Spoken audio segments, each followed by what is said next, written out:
এর বাদশা হিরাক্লিয়াসের কাছে পত্র লিখে আল্লাহর নবী পাঠালেন আর বললেন, এ হিরাক্লিয়াস, আমি আল্লাহর পয়গম্বর মুহাম্মদ সাল্লাল্লাহু আলাইহি ওয়াসাল্লাম, আমি তোমাকে দ্বীনের দাওয়াত দিতেছি, কালেমার দাওয়াত দিতেছি।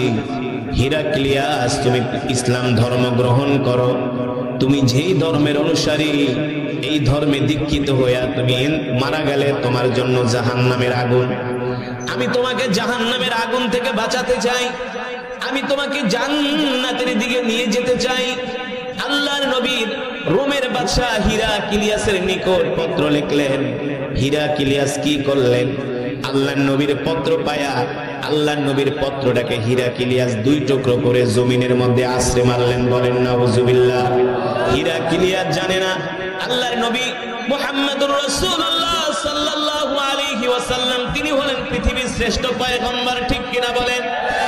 যার সম্বন্ধে আল্লাহ তাআলা বলেছেন, লাকাদ জাআকুম রাসূলুম মিন আনফুসিকুম আজিজুন আলাইহি মা আনিতুম হারিসুন আলাইকুম বিল মুমিনিনা রাউফুর রহিম ফাইন তাওয়াল্লাউ ফাকুল হাসবিয়াল্লাহু লা ইলাহা ইল্লা হু আলাইহি তাওয়াক্কালতু ওয়া হুয়া রাব্বুল আরশিল আযীম। আল্লাহ রাব্বুল আলামিন বলেন, এ দুনিয়ার মানুষ, আমি আল্লাহ তোমাদের মধ্য থেকে তোমাদের জন্য এমন একজন নবী পাঠাইছি, যে নবী কিনা তার জীবনের চেয়েও তোমাদেরকে ভালোবাসে। জোরে বলেন সুবহানাল্লাহ। নবী তার নিজের চেয়েও আমাদেরকে ভালোবাসে। শুধু নিজের চেয়ে না, আল্লাহর নবী তার সন্তানের চেয়েও আমাদেরকে ভালোবাসেন। সুবহানাল্লাহ বলেন। শুধু সন্তানের চেয়ে না, তার স্ত্রীদের চেয়েও নবী উম্মতকে ভালোবাসে। সেই নবী হিরাক্লিয়াসকে পত্র লিখেছে ভালোর জন্য নাকি খারাপের জন্য? আরো জোরে বলেন, আরো জোরে বলেন। আল্লাহ তাআলা কোরআনুল কারীমের মধ্যে বলছেন, ইন্নাকা লাআলা খুলুকিন আযীম। নবী আপনার চরিত্র সর্বশ্রেষ্ঠ চরিত্র। যার চরিত্র সর্বশ্রেষ্ঠ চরিত্র, সে কোনোদিন মানুষের অকল্যাণ চাইতে পারে না, ঠিক কি না বলেন? আল্লাহ নবী চেয়েছিলেন হিরাক্লিয়াসকে জাহান্নামের আগুন থেকে বাঁচাতে, কিন্তু আল্লাহর নবীর পত্রটাকে হিরাক্লিয়াস দুই টুকরা করে জমিনের মধ্যে আছড়ে মারলেন। শুধু এখানেই শেষ নয়, আল্লাহর নবীর পত্রটাকে হিরাক্লিয়াস তার দুই পা দিয়া পত্রটাকে পাড়াতে লাগলেন। নাউজুবিল্লাহ। শুধু এখানেই শেষ নয়, আল্লাহর নবীর সাহাবী যাকে রাসূল দূত হিসাবে পাঠিয়েছিলেন, হিরাক্লিয়াস ওই আল্লাহ রাসূলের দূতকে হত্যা করলেন। হত্যা করে দুই টুকরা করলেন, তার হাত কাটলেন, পা কাটলেন, কেটে রাসূলের সাহাবীর লাশটা মদিনায় পাঠিয়ে দিলেন। আল্লাহর নবী এই লাশ দেখে এত কষ্ট পাইলেন, এত কষ্ট পাইলেন, আল্লাহর নবী চোখের পানি ধরে রাখতে পারলেন না। আল্লাহ রাসূল কান্না করে দিলেন। চোখের পানিতে আল্লাহর নবীর দাড়ি মোবারক ভিজে ভিজে টপ টপ করে পানিগুলো পড়তেছে। আল্লাহর নবীর এই অবস্থা দেখে সাহাবায়ে কেরাম সহ্য করতে পারলেন না। সাহাবীরা আল্লাহর নবীকে বললেন, ওগো নবীজি, আপনি আমাদেরকে নির্দেশ দেন, আমরা হিরাক্লিয়াসের বিরুদ্ধে লড়াই করব। আল্লাহর নবী বলে, তোমরা সংখ্যায় হলে মাত্র 3000। 3000 কিভাবে তোমরা পৃথিবীর পরাশক্তি হিরাক্লিয়াসের বিরুদ্ধে লড়াই করবা? সাহাবীরা ডাক দিয়া বললেন, ওগো আল্লাহর নবী, আল্লাহি রব্বিল কাবা, রবের কাবার কসম খায়া বলি, যতক্ষণ পর্যন্ত আমাদের শরীরে এক ফোঁটা রক্ত থাকবে, ততক্ষণ পর্যন্ত আল্লাহর জমিনে দ্বীন কায়েমের জন্য আমরা জিহাদ করে যাব। জোরে বলেন সুবহানাল্লাহ। আরো জোরে বলেন আল্লাহু আকবার। আল্লাহর নবী এত খুশি হলেন, এত খুশি হলেন। ইন্না নাহনু নাযালনা যিকরা ওয়া ইন্না লাহু লাহাফিজুন। আল্লাহ রাব্বুল আলামিন বলেন, নবী, আমি আল্লাহ আপনার উপর কোরআন নাজিল করেছি, আর এই কোরআন হেফাজত করার দায়িত্ব আমি আল্লাহ আমার নিজ হাতে গ্রহণ করেছি। নবী, আমি আল্লাহ শুধু কোরআন হেফাজত করব না, আপনি যদি কোরআনের পক্ষে থাকেন, আমি আল্লাহ আপনাকে হেফাজত করব। শুধু আল্লাহ তাআলা নবীকে হেফাজত করবে না, এই কুতুবপুরের মানুষ যদি কোরআনের পক্ষে থাকে, কুতুবপুরের মানুষকে আল্লাহ হেফাজত করবে, ঠিক কিনা বলেন? শুধু কুতুবপুরের মানুষ না, সারা বাংলাদেশের মানুষ যদি আল্লাহর কোরআনের পক্ষে থাকে, আল্লাহ তাআলা রহমত দিয়া তাদেরকে হেফাজত করবে।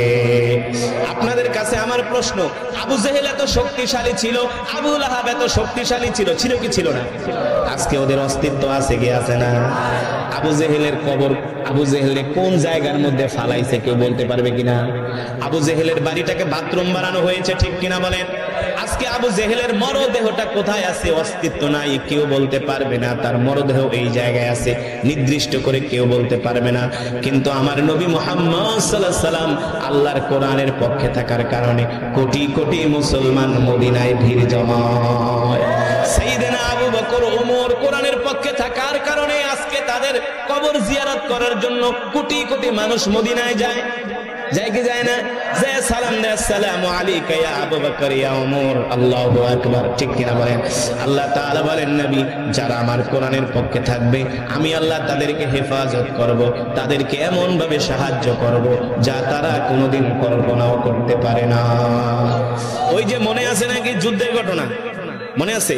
এতগুলো কথা উদাহরণ আপনাদেরকে এই জন্য বোঝানোর জন্য বললাম যে সব ক্ষমতার মালিক হলেন, কিন্তু একমাত্র তারই গোলামি করতে হবে, আল্লাহর গোলামি ছাড়া অন্য কারো গোলামি করা। মনে আছে নাকি? মুসলমানদের সৈন্য সংখ্যা কত? কাফেরদের সৈন্য সংখ্যা 2 লাখ। 2 লক্ষ। 2 লক্ষ কাফেরের বিরুদ্ধে 3000 সাহাবীকে আল্লাহ নবী প্রস্তুত করলেন আর বললেন, যায়েদ বিন হারেসা, জাফর বিন আবি তালেব, আব্দুল্লাহ বিন রাওয়াহা, যাও যাও তোমরা 2 লক্ষ কাফেরের বিরুদ্ধে যুদ্ধ করার জন্য প্রস্তুতি নাও। আল্লাহু আকবার। জাফর বিন আবি তালেব, যায়েদ বিন হারেসা, আব্দুল্লাহ বিন রাওয়াহা তারা যুদ্ধের জন্য প্রস্তুতি নিলেন। আল্লাহ নবী বললেন, যায়েদ বিন হারেসা যাও যাও তুমি তোমার মা আয়েশার সাথে দেখা করে আসো। আল্লাহু আকবার। যায়েদ বিন হারেসা বলে, ও আল্লাহর নবী, আয়েশা আমার মা, আপনি আমার পিতা, আপনি তো এখানে আছেন, আমার যাওয়ার কোনো দরকার নাই। আর আমরা হইলে বলতো আমি একটু ঘুরে আসি, একটু দেখা করে আসি। যায়েদ বিন হারেসা বলে, আমি আমার তরবারিটা একটু ধার দেই, শান দেই। সুবহানাল্লাহ। আমি আমার তরবারি একটু ধার দেই, শান দেই। আল্লাহু আকবার।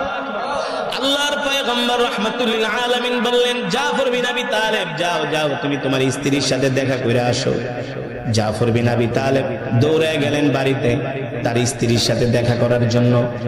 জাফর বিন আবি তালেব তার স্ত্রীকে ডাক দিয়েছে, তাআলাও ইয়া জাওজি, ও আমার স্ত্রী দিকে আসো। জাফর বিন আবি তালেবের স্ত্রী বলে, প্রাণের স্বামী, আমি আপনার জন্য রান্না করতেছি, আমি আপনার জন্য খাবার প্রস্তুত করতেছি। জাফর বিন আবি তালেব বলে, স্ত্রী গো, রান্না করার দরকার নাই, খাবার রান্না করার দরকার নাই, আসো আমার সাথে কথা বলো। কেন কেন? তোমার খাবার খাবার সময় আমার হাতে নাই। কেন গো? জাফর বিন আবি তালেব বলে, ওগো প্রাণপ্রিয়তমা স্ত্রী, আল্লাহর নবী যুদ্ধের ময়দানে আমার নাম 2য় নম্বরে ঘোষণা করেছে, একটু পরে আমি যুদ্ধের ময়দানে যায়া আল্লাহর জমিনে দ্বীন কায়েমের জন্য আমি শহীদ হয়ে যাব। জাফর বিন আবি তালেবের স্ত্রী বলে, প্রাণের স্বামী গো, কি বলেন? এতদিন পরে আপনি মদিনায় আসলেন হিজরত করে, আমি আপনাকে একটু ভালো মন্দ খাওয়াতে পারলাম না। জাফর বিন আবি তালেব বলে, তোমার খাবার খাওয়ার সময় আমার হাতে নাই, আমাকে বিদায় দিয়ে দাও, আমি এখনই যুদ্ধের ময়দানে চলে যাব। এই কথা শোনার পরে জাফর বিন আবি তালেবের ছোট ছোট 2 বাচ্চা আছে, তারা কেউ এসে কোলে ওঠে, কেউ কাঁধে ওঠে, আর বলে, আব্বু গো, আমাদেরকে খেলনা কিনতে নিয়ে যাও, আমাদেরকে খেলনা কিনে দাও। পাড়ার কত ছোট ছোট বাচ্চাদেরকে তার বাবারা খেলনা কিনে দেয়, তুমি কি আমাদেরকে খেলনা কিনে দিবে না? জাফর বিন আবি তালেব 2 সন্তানকে কোলে নিয়ে আদর করে দিয়ে বলতেছে, স্ত্রী গো, আমি তোমাকে ওসিয়ত করে গেলাম, আমি যেই পথে যাচ্ছি আমার 2 সন্তানকেও সেই পথে পরিচালিত করবে। সে কোথায় যাচ্ছে? জিহাদে। কোথায় যাচ্ছে? সে যাচ্ছে জিহাদে। বলে, আমি জিহাদে যাচ্ছি, আমার 2 সন্তানকেও সেই পথে কি করবা? পরিচালিত করবা। আল্লাহু আকবার। জাফর বিন আবি তালেবের স্ত্রী গলা কাটা মুরগির মতো ছটফট করে আর বলে, প্রাণের স্বামী গো, একটু সময় দাও, একটু সময় দাও। জাফর বিন আবি তালেব বলে, না না, আমার হাতে সময় নাই, আমি আমার নাকের মধ্যে জান্নাতের খুশবুর ঘ্রাণ পাইতেছি। তার মানে একটু পরে যুদ্ধের ময়দানে যায় শহীদ হয়ে যাবে। আল্লাহু আকবার। জোরে বলেন আল্লাহু আকবার। 3 নম্বরে আল্লাহর নবী সাহাবী, নাম হলো আব্দুল্লাহ বিন রাওয়াহা। নাম কি? আব্দুল্লাহ বিন রাওয়াহা রাদিয়াল্লাহু তাআলা আনহু। তার ইতিহাস, তার ঘটনা আরো নির্মম। সে কেবলমাত্র নতুন বিবাহ করে স্ত্রীকে বাড়িতে এনেছে, এখনো বাসর ঘরে যায় নাই, কেবলমাত্র আজকে স্ত্রীকে বিবাহ করে এনেছে। আল্লাহ নবী বলছেন, যাও যাও তুমি তোমার স্ত্রীর সাথে দেখা করে আসো। জাফর বিন আবি তালেব দৌড়ায়া বাড়িতে আসলেন, প্রাণের স্ত্রীকে ডাক দিছে, ও প্রিয়তমা স্ত্রীর দিকে আসো, তুমি আমাকে বিদায় দাও।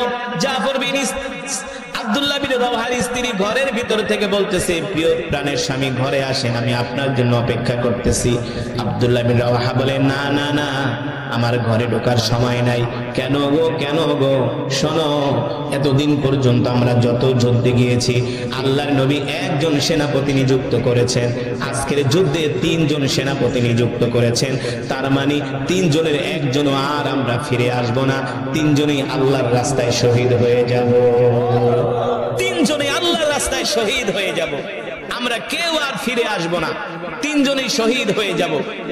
আব্দুল্লাহ বিন রাওয়াহার স্ত্রী ডাক দিয়ে বলে, প্রাণের স্বামী গো, আমি হলাম মদিনার সবচেয়ে সুন্দরী কন্যা, যাকে বলা হয় হুরে মদিনা। একবারের জন্য আমার চেহারাটা দেখা যান। ও মুসলমান যুবক, রাসূলের সাহাবী কি উত্তর দিলেন? বললেন, না না না, এখন আমি তোমার চেহারা দেখবো না, তোমার চেহারা দেখলেই তোমার প্রতি আমার ভালোবাসা বেড়ে যাবে। আমি চাই না এই মুহূর্তে দুনিয়ার কারো প্রতি আমার ভালোবাসা যাব। স্ত্রী গো, ক্ষমা করে দাও, আমাকে বিদায় দাও, আমার সময় নষ্ট করো না, আমি আমার নাকের মধ্যে জান্নাতের খুশবুর ঘেরান পাইতেছি। এই কথা বলে জাফর বিন আবি তালেব, আব্দুল্লাহ বিন রাওয়াহা, যায়েদ ইবনে হারেসা 3 জনেই যুদ্ধের ময়দানে রওনা করলেন। আব্দুল্লাহ বিন রাওয়াহার স্ত্রী ডাক দিয়া বলে, প্রাণের স্বামী গো, একবারের জন্য একটু ঘরে আসেন, একবারের জন্য একটু ঘরে আসেন। আব্দুল্লাহ বিন রাওয়াহা বলে, শোনো গো, আমাকে ডাক দিও না, আমাকে ডাক দিও না, তবে এই দেখা তোমার সাথে আমার শেষ দেখা নয়, আমি তোমার জন্য জান্নাতের সিঁড়িতে অপেক্ষা করব, আমি তোমার জন্য জান্নাতের সিঁড়িতে। আল্লাহর নবী 3000 সাহাবীকে সানাওয়াতুল ওয়াদা পর্যন্ত পৌঁছে দিলেন। 3 জন সেনাপতি যুদ্ধের ময়দানে যাচ্ছেন। যখন তারা মদিনা থেকে প্রায় 1500 কিলোমিটার, কত হাজার? 1500 কিলোমিটার দূরে যে তারা তাবু গাড়লেন, যাকে বলা হয় মুতার প্রান্তর, মুতার যুদ্ধ যাকে বলা হয়, সেখানে তারা তাবু গাড়লেন। তাবু গাড়ার পরে রোমান সৈন্যরা ঝাঁকে ঝাঁকে আসতেছে, রোমান সৈন্যরা ঝাঁকে ঝাঁকে আসতেছে। মুসলমানরা গোয়েন্দা পাঠালেন, যায় দেখো মূলত রোমানদের সৈন্য সংখ্যা কত। তখন তারা খবর নিয়ে দেখলেন রোমানদের সৈন্য সংখ্যা মদিনা থেকে জেনেছিল 2 লাখ, কিন্তু এখানে আসার পরে মক্কার কাফেররা তাদেরকে আরো 1 লক্ষ সৈন্য দিয়া, রিজার্ভ ফোর্স দিয়া সাহায্য করছেন। তার মানে মক্কার কাফেররা 1 লক্ষ দিয়েছেন, রোমানদের সৈন্য সংখ্যা হলো 2 লাখ। 2 লাখ আর 1 লাখ কয় লাখ? কয় লাখ? তাহলে মুসলমানের সংখ্যা কয় হাজার? 3000। মাশাআল্লাহ, মুসলমানের সৈন্য সংখ্যা 3000 আর কাফেরদের সৈন্য সংখ্যা কয় লাখ? আপনারাই উত্তর দেন। 3 লাখের বিরুদ্ধে 3000 মুসলমান যুদ্ধ করে, এটা পৃথিবীর ইতিহাসে না, একমাত্র মুসলমানের ইতিহাস ছাড়া। ঠিক কিনা বলেন? একমাত্র মুসলমানের ইতিহাস ছাড়া অন্য কোন ধর্মাবলম্বীদের এই ইতিহাস নাই। যখন 3000 সাহাবী যায় তাবু গাড়লেন, যখন শুনলেন 3 লক্ষ, কিছু কিছু সাহাবী বলে মদিনা থেকে শুইনা আইলাম 2 লাখ, এখন আবার 3 লাখ। বিষয়টা আল্লাহর নবীকে জানানোর প্রয়োজন। অনেক সাহাবী একটু ভয় পেয়ে গেলেন। জাফর বিন আবি তালেব, যায়েদ বিন হারেসা, আব্দুল্লাহ বিন রাওয়াহা, 3 জন সেনাপতি দাঁড়ায় বললেন, এই মুসলমানেরা, আমরা যুদ্ধের ময়দানে এসেছি সৈন্যের সংখ্যা গণনা করে নয়, অস্ত্রের সংখ্যা গণনা করে নয়। মুসলমানরা অস্ত্র দিয়া, সৈন্য দিয়া যুদ্ধের ময়দানে বিজয় অর্জন করে না, মুসলমান বিজয় অর্জন করে আসমানের ফয়সালা। কোন জায়গার ফয়সালা? জোরে বলেন। আসমানের ফয়সালা থেকে আমাদের যুদ্ধের বিজয় হবে। আল্লাহু আকবার। যুদ্ধের বিজয় অস্ত্র দিয়া হয় না, সৈন্য দিয়া হয় না, যুদ্ধের বিজয় হয় আসমানের মালিকের পক্ষ থেকে। এই কথা শোনার পরে সাহাবীদের মাঝে এমন ঈমানি চেতনা বাড়লো, এমন ঈমানি চেতনা বেড়ে গেল। এবার সাহাবীরা বললেন, আক্রমণ করো রোমানদের উপরে। সুবহানাল্লাহ বলে। রোমানরা যখন শুনলো মুসলমানের সংখ্যা 3000, রোমান সেনাপতি কয়, আমরা আধা ঘন্টা যুদ্ধ করে নাস্তা খাবো, বিজয় অর্জন করে। আল্লাহ কয়, আয় আয়। মুসলমানরা যখন হামলা করলো, কাফেররা ভেড়ার পালের মতো দৌড়ায়া পালাতে শুরু করলো। জোরে বলেন সুবহানাল্লাহ। এই গেল একদিনের যুদ্ধ, এইভাবে একদিন, 2 দিন, 3 দিন না, 1 মাস পর্যন্ত যুদ্ধ হয়েছে। রোমানরা এদিক সেদিক করতে পারে না, ওরা মনে হয় চোরা বালিতে আটকে গেছে। রোমান সেনাপতি কয়, হিসাব কষলাম কি, আর ময়দানে হচ্ছেটা কি। আল্লাহু আকবার। সাহায্য করেছেন কে? আরো জোরে বলেন। ওই যুদ্ধে রাসূলের সাহাবী জাফর বিন আবি তালেবের ডান কাটা হয়েছে, বাম হাত কাটা হয়েছে, ডান পা কাটা হয়েছে, বাম পা কাটা হয়েছে। জাফর বিন আবি তালেব 1 হাত দিয়ে যুদ্ধ করছে। যখন 1 হাত কেটে ফেলছে ডান হাত, তিনি দাঁত দিয়ে কালেমার পতাকা চিবিয়ে ধরে বাম হাত দিয়ে তিনি কাফেরদের সাথে লড়াই করেছেন। যখন বাম হাত কেটে ফেলেছে, তিনি কালেমার পতাকা ছাড়েন নাই। কাফেররা এসে তিনি কালেমার পতাকা উঁচু করে ধরে রেখেছেন। 2 হাত বাহু থেকে বিচ্ছিন্ন হয়ে গেছে। কাফেররা এসে তার ডান পা কেটে দিলেন, তারপরে তিনি কালেমার পতাকা ছাড়েন নাই। আবার এসে বাম পা কেটে দিলেন, কালেমার পতাকা ছাড়েন নাই। দাঁত দিয়ে তিনি চিবিয়ে কালেমার পতাকা আকাশের দিকে ধরে রেখেছেন। যখন আব্দুল্লাহ বিন রাওয়াহা আয়েশা কালেমার পতাকা তার মুখ থেকে নেওয়া শুরু করলেন, বলল, এই মুসলমানরা, রসুলকে বলে দিও, আমি শেষ পর্যন্ত, মৃত্যুর আগ পর্যন্ত আমি কালেমার পতাকা দাঁত দিয়ে চিবিয়ে ধরেছি। কাফেররা আমার 2 হাত কেটেছে, 2 পা কেটেছে, কিন্তু আমি কালেমার পতাকাকে জমিনে পড়তে দেই না। আল্লাহু আকবার। জোরে বলেন আল্লাহু আকবার।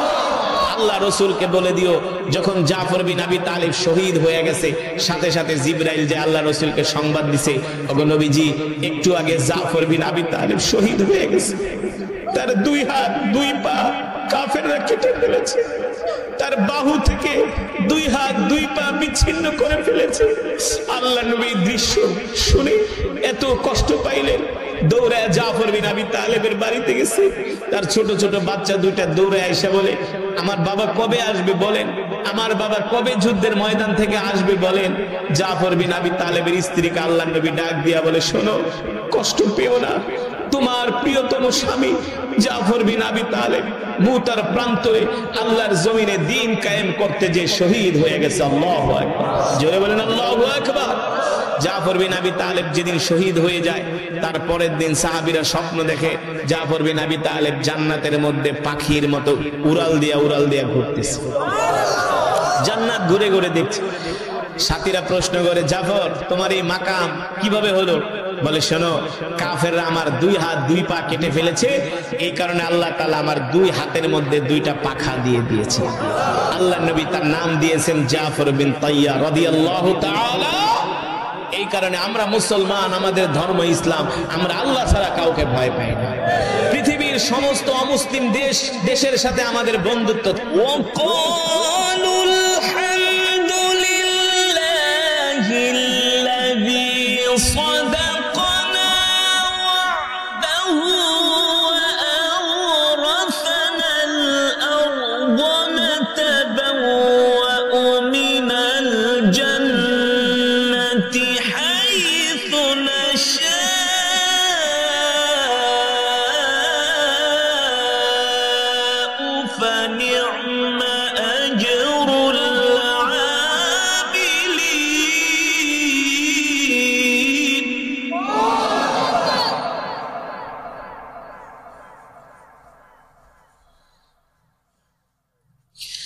وقالوا الحمد لله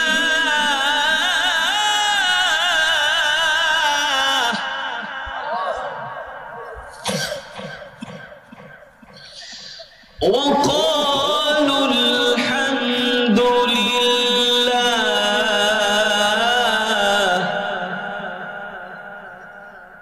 وقالوا الحمد لله الذي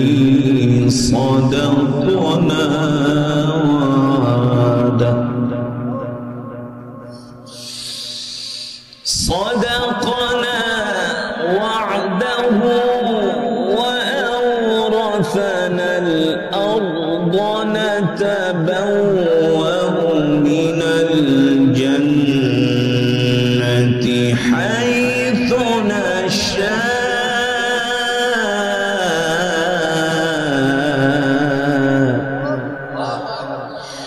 فنعم أجر العاملين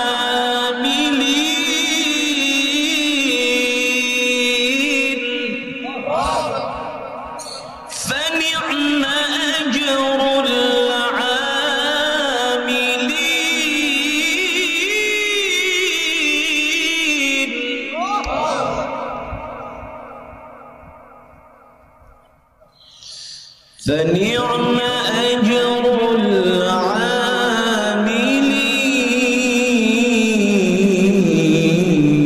العاملين فنعم أجر العاملين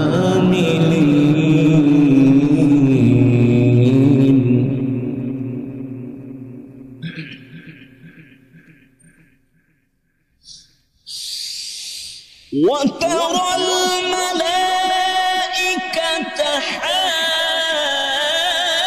حافين من حول العرش يسبحون بحمد ربهم وقضي بينهم بالحق وقيل الحمد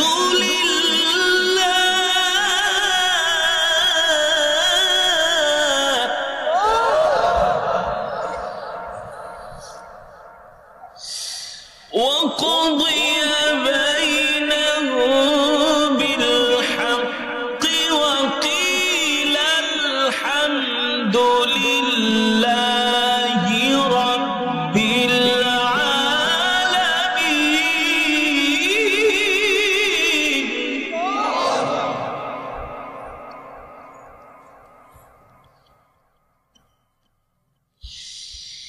وقضي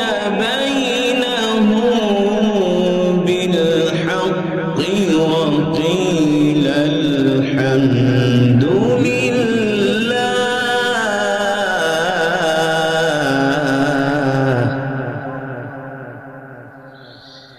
وقضي بينهم بالحق وقيل الحمد لله رب العالمين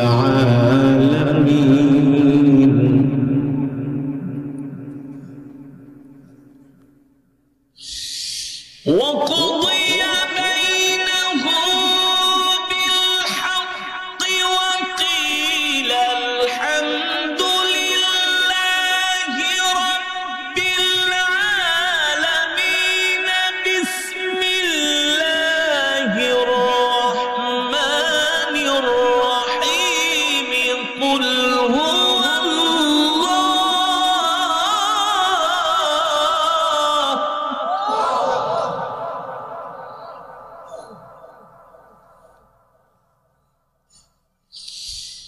قل هو الله أحد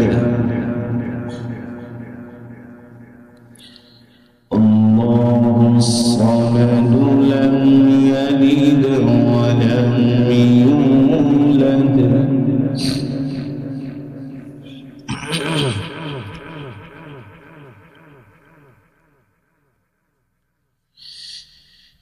لم يلد ولم يولد ولم يكن له كفوا أحد بسم الله الرحمن الرحيم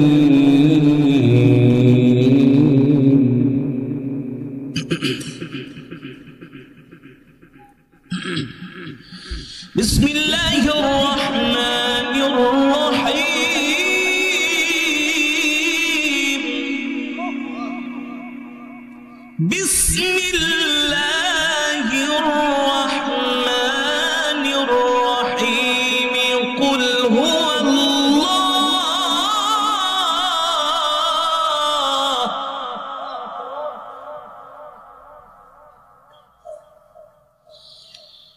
قل هو الله أحد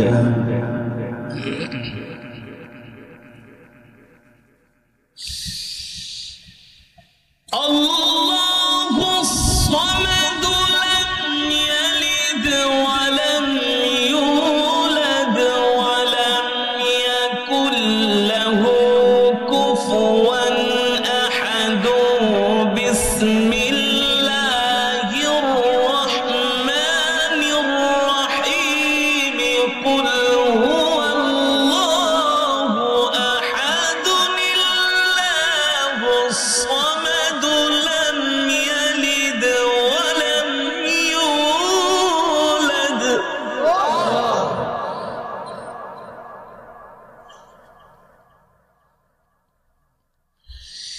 لم يلد ولم يولد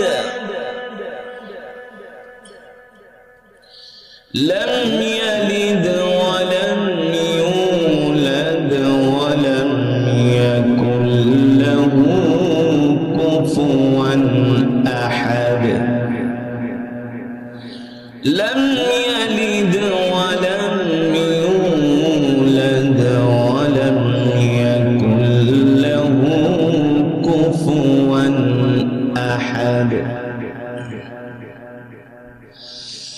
لم يلد ولم يولد ولم يكن له كفوا أحد بسم الله الرحمن الرحيم قل أعوذ برب الناس ملك الناس إله الناس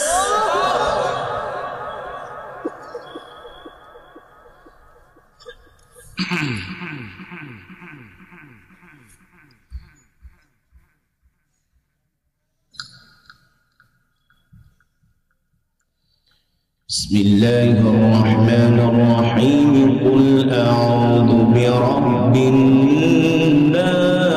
الناس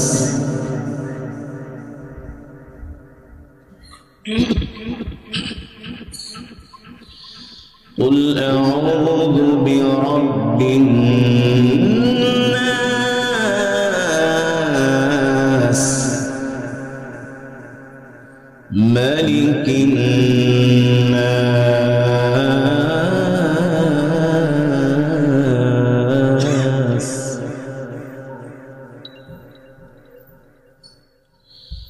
إله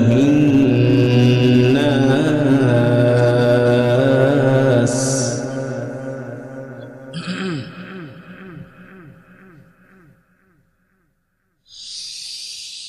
قل أعوذ برب الناس ملك الناس إله الناس من شر الوسواس الخناس الذي يوسوس في صدور الناس من الجنة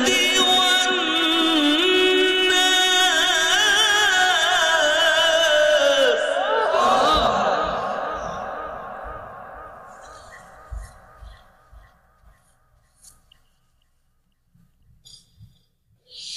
من شر الوسواس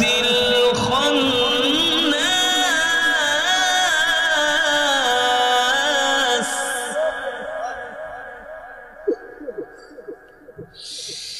الذي يوسوس في صدور الناس من الجنة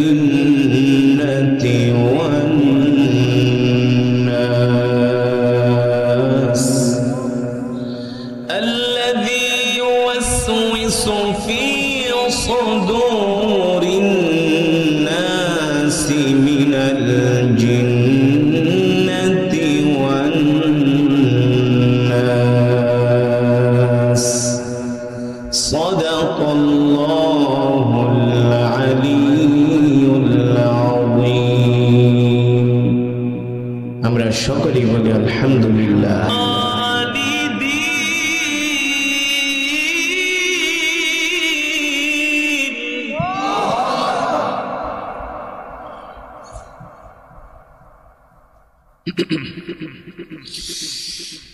وفتحت أبوابها وقال لهم خزنتها سلام عليكم طبتم فادخلوها خالدين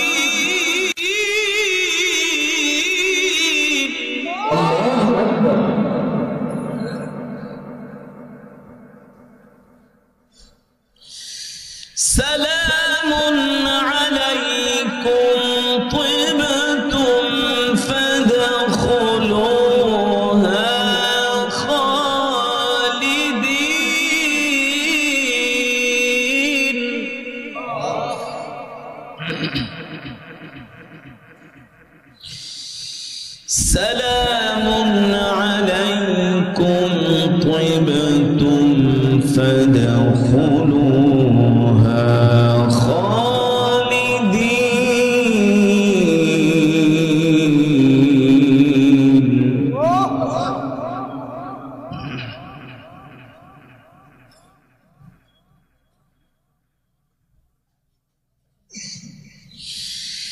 وقال لهم خزنتها سلام عليكم طبتم فادخلوها خالدين وقالوا الحمد لله.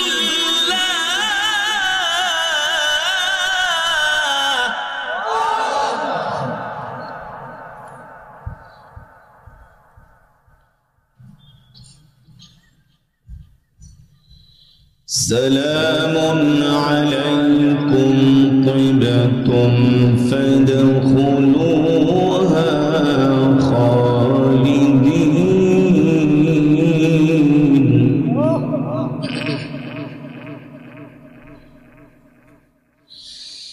سلام عليكم طبتم فادخلوها خالدين وقالوا الحمد لله.